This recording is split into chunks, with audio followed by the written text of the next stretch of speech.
Okay, for more on this, let's bring in National Guard veteran and colonel in the U.S. Air Force Reserves, Josh McConkey, along with former Department of Homeland Security senior advisor and Newsmax contributor Charles Marino.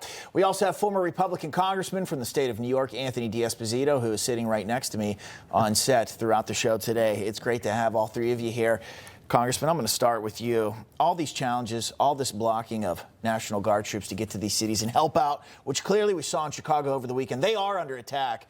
The Democrat politicians are inviting the assault against ICE agents. I don't know how else to see it. Well, that's exactly the case. And I think that the Democrats have tried to create that, like, Antifa and these political terrorists, they're like a myth.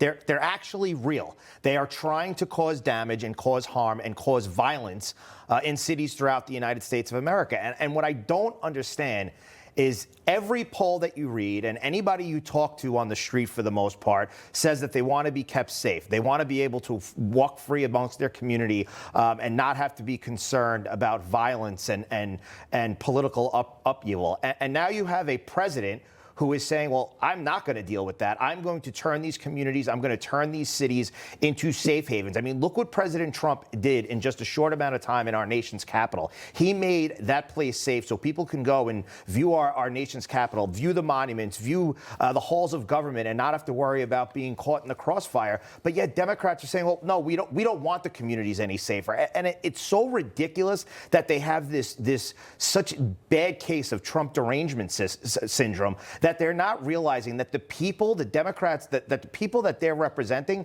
they want safe streets They too. do. Mm-hmm. They do. Yeah. You know, it's interesting, Charles, because it seems like these cities, whether it's, D.C., Portland, Oregon, I mean, San Francisco is another one of them. There's so many on the list. Blue cities, they've almost become these forgotten cities. There's almost like this post-apocalyptic reality to them that has just sort of grown throughout the past administration and even starting prior to that. And it seems like President Trump, what he's really trying to do is say, hey, let's take these American cities back.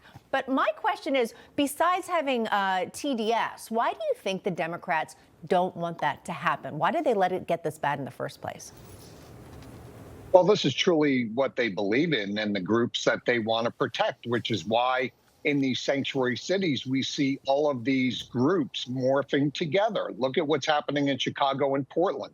And you see illegal immigrants, you see criminals, whether in the country legally or illegally, and you see domestic terrorist groups like Antifa.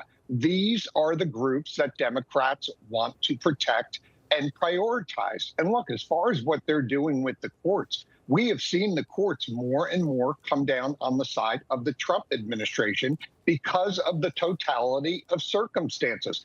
Context is important. The reason why the National Guard is going into these communities is because these governors are not allowing their state and local law enforcement to work alongside ICE and to assist them in these operations. So this narrative that the Trump administration is turning the National Guard against American citizens is outright false. I would ask Gavin Newsom, J.B. Pritzker, and others, show me one time where federal law enforcement have not been the ones to put the handcuffs on these criminals. It's not the National Guard. They are there solely to provide the protection to federal agents to be able to carry out their mission. And Democrats will use National Guard when they want to. Case in point, right here in New York City, in the subways. Kathy Hochul brought them in. They're all over the place. You see them all the time. Colonel, I want to get to this here. A soundbite from President Trump yesterday in his roundtable discussion talking about Antifa and how it is an organized group here at the White House. Let's listen.